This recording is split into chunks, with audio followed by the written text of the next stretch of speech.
Live reaction Monday Night Football here on the RAS Picks YouTube channel. Appreciate everybody for stopping by. As you can see, the new mic is in position. Let me know in the comments if you can hear me okay, if the sound is coming through. Would appreciate it very much. My goodness, what in the world did we just watch? A second game in a row for the Washington Commanders with 0 punts, going up and down the field like a well-oiled offense. Like I'm blown away by what we're seeing from the Commanders offense. We'll talk about that. We'll talk about the Cincinnati Bengals, who now find themselves on the wrong end of a 4-158 trend for NFL teams starting 0-3. Jacksonville suffers their worst loss since the Urban Meyer era. It's just bizarre to see how that team has absolutely fell off a cliff. And then we have, of course, the Buffalo Bills, which is where we're going to start after one comment that I have. We watch 8-10 games simultaneously on Sundays every single week, and we look forward to it and we relish in it. And then Monday Night Football comes along where there's a doubleheader 1 or 2 weeks a year, and it's full-on panic as we're somehow unable to navigate watching 2 games simultaneously after spending the entire Sunday of having all the screens and the phones and the tablets and the computers going on. In an ideal world, we get an East Coast game starting early and a West Coast game, so they're both Monday Night Football. But to see the divide and how that was broken up and how much criticism it got for having a 30-minute overlap, my goodness, we got to kind of back off a little bit with that and just be thankful we've got multiple football games on the TV. We had a good 1 p.m. slate, a well-balanced 4 p.m. slate, and a doubleheader on Monday night. That's fantastic. So let's stop. Just accountability for all of us as NFL fans. Let's take a step back. Just be thankful we've got NFL on the TV. It's the best sport in the world, and it's awesome to talk about it. Let's start with the Buffalo Bills.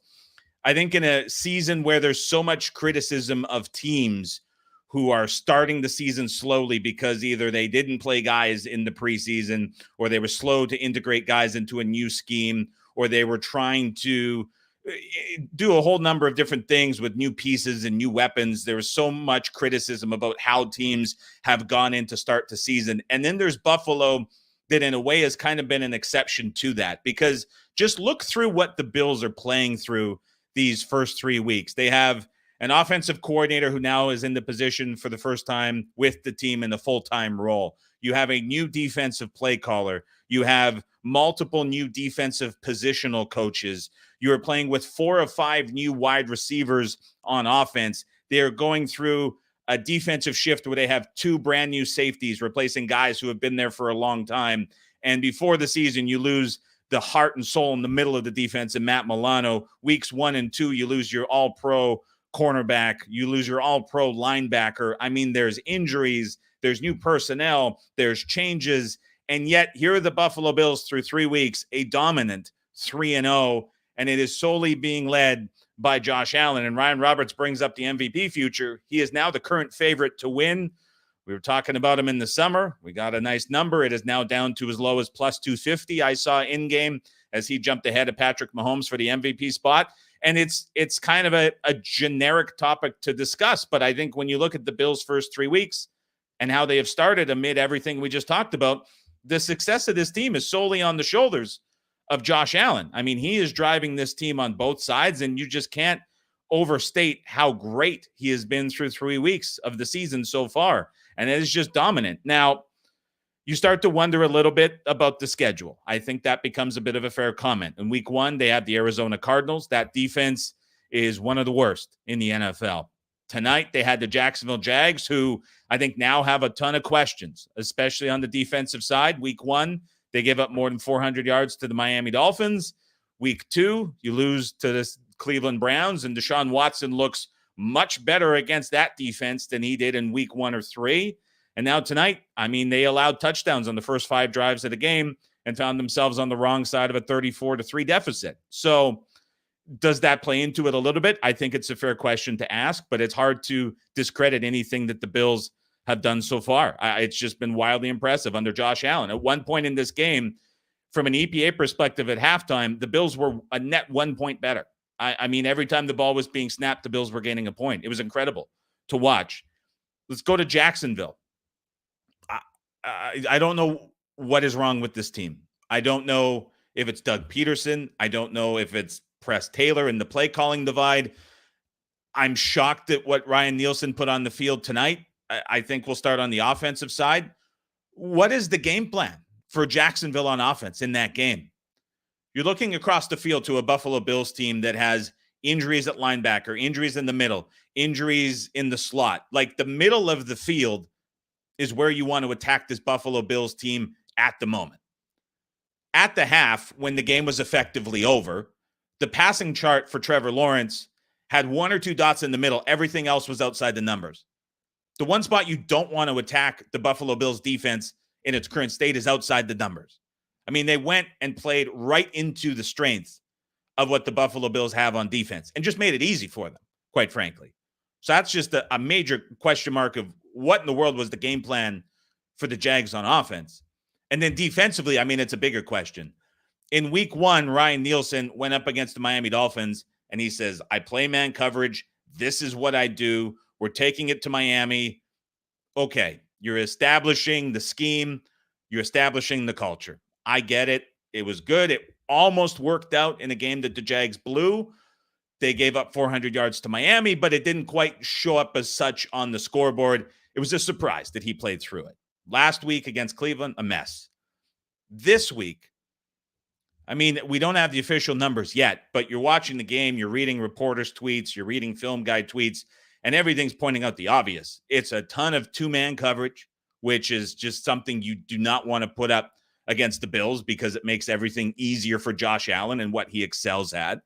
And when you watch the linebackers for the Jags, I mean, it was immediately off the snap, they're dropping back. So not only were you putting guys outside in difficult coverage scenarios, making yourself vulnerable to key Josh Allen runs, but you were just conceding everything easy underneath. And what's incredible, when you look at the EPA numbers for Buffalo and Josh Allen, which were incredibly high, he was doing it with an average depth of target less than 5 yards.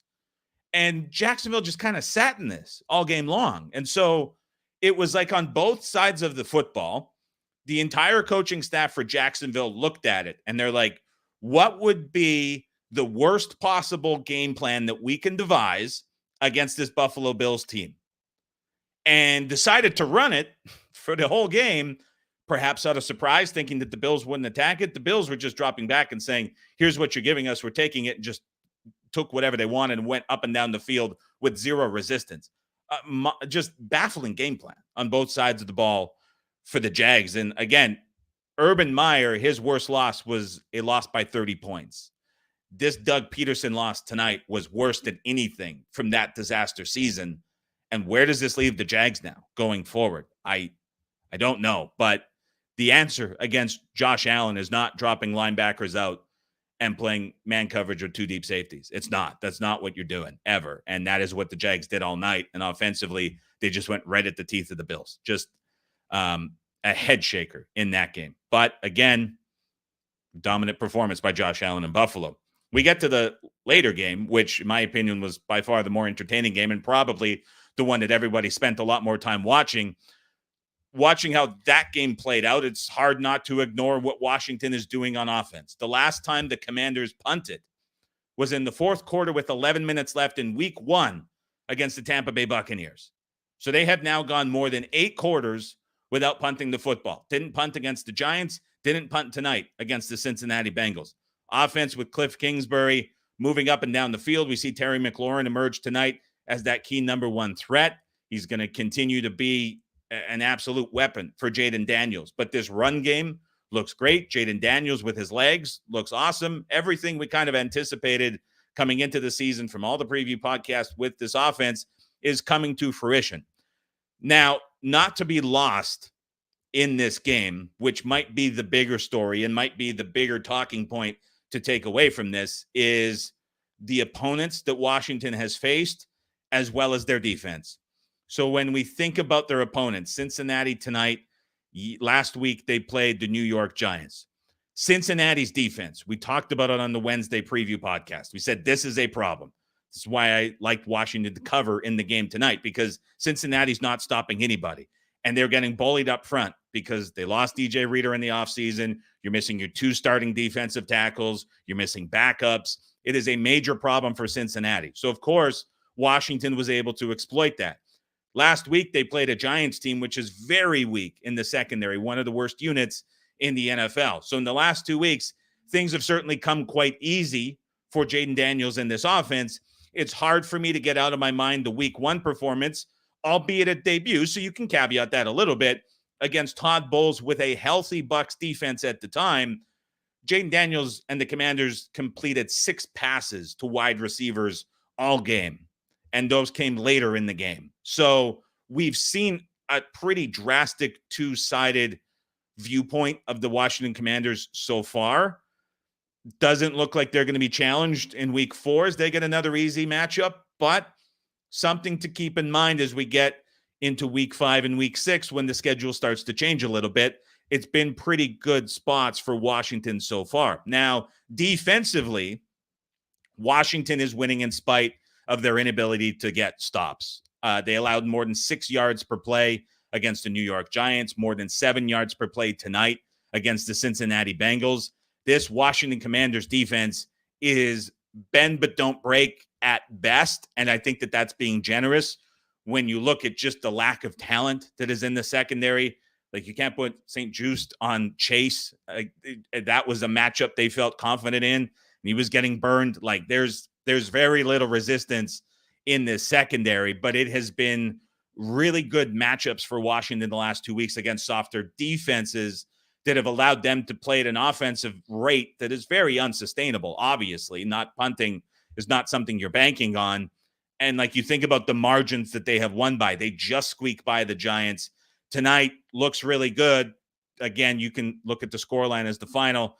You're saying you're just squeaking by the Bengals. Effectively, that's a lot to do with the opposing defenses they have faced in like an incredible level of offensive play, while their defense has been disguised a little bit. That's going to come back down to earth, certainly. And then the final team we saw tonight was the Cincinnati Bengals. So they are 0-3, which means they fit into the trend of teams starting the season 0-3 are 4-158, the last 162 making the postseason after starting 0-3. I will say, not having odds in front of me, we have to see prices and what we're going to look at first. If I was ever going to be inclined to bet on an 0-3 team to make the postseason, compete for their division, I would do it on Cincinnati, assuming the prices are not obscenely low, because I think this is a team that has enough and is in a scenario where they are going to come around and they're going to get things right. I don't look at the Bengals as a kind of, well, I'll say a typical 0-3 team. I think they're a lot different, and they're in a different class. So through 3 weeks so far, they've kind of had a lot of turmoil, if you will, on both sides of the football. We talked about the defensive injuries. Those aren't helping at all. That's something that they're going to get guys back. They're going to have to work to fix. Right now, in its current state, it's a problem. I believe that they can sort it out and fix it. Offensively, you had the contract dispute that held Chase up a little bit coming into the season. He said he was not a full go in week 1. Kind of slow to get involved with the offense and get right. You can probably say now, like this week, he was finally a full go. It has become very apparent how much T. Higgins means to Joe Burrow in this offense. He now gets a game under his belt. Don't think he is still 100%, but looking to next week, he could very well be right. On the offensive line, you suffer an injury tonight, but at least, unlike past seasons, there's some depth there. Joe Burrow's coming in off of his first full prep training camp preseason coming into the year, but it's always a slow starting team historically with Joe Burrow due to injuries around him and issues with him. This year, it's been everything else.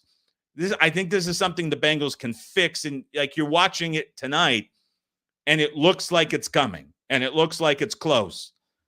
If Chase is now 100% and you get Higgins back 100%, Iosivas looks like a great number 3, especially now that he can move around to the slot and doesn't have to exclusively play outside.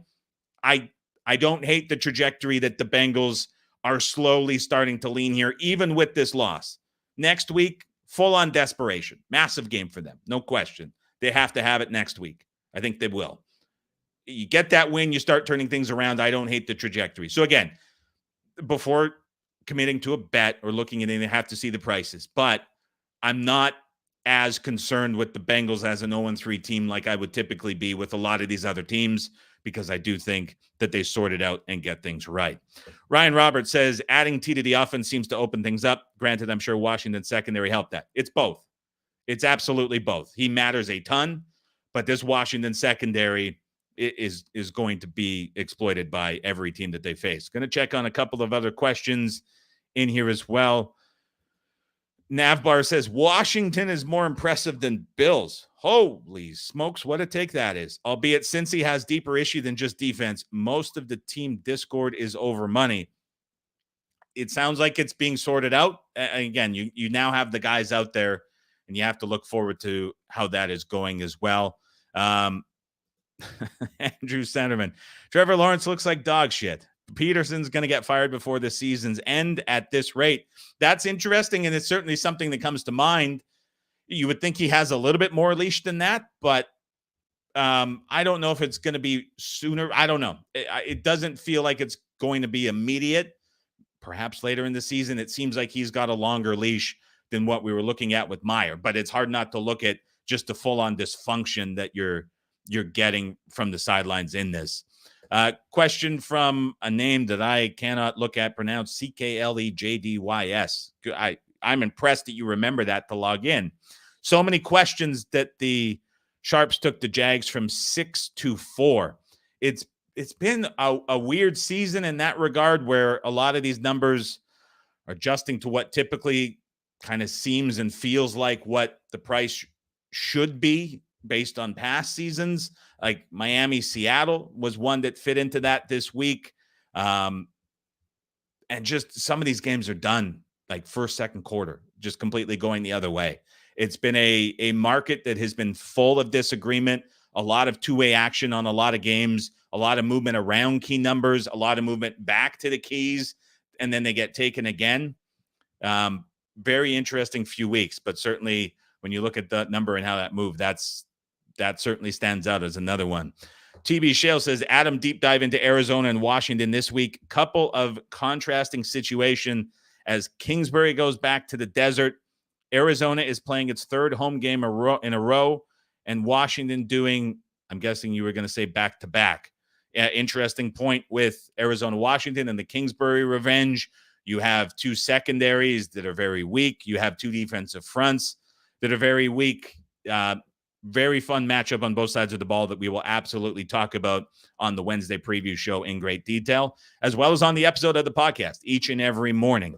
Ezra says, sounds great. I'm assuming the audio sounds great with the new mic. Hopefully that gives people a little bit of peace of mind and lets you hear things a little bit more clearly. That was a rough couple days. I was worth it to destroy the mic, but we get it back and hopefully have sustained quality. Got a good stand, too, that should make the audio quality a lot better as well. So Ryan asks, before we go, what price you'd want to see on the Bengals playoff futures.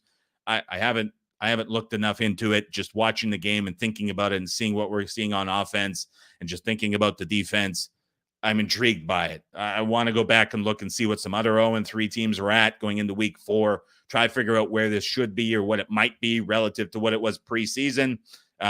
Let's talk about that on Wednesday, Ryan. I'll have a better comment on that as well. So appreciate everybody for stopping by here on the live reaction to Monday Night Football. We'll be back bright and early with another podcast episode. If it's your first stop by, subscribe button is down below. Hit a thumbs up if you found anything valuable in this live stream, and we'll talk to you bright and early in the morning.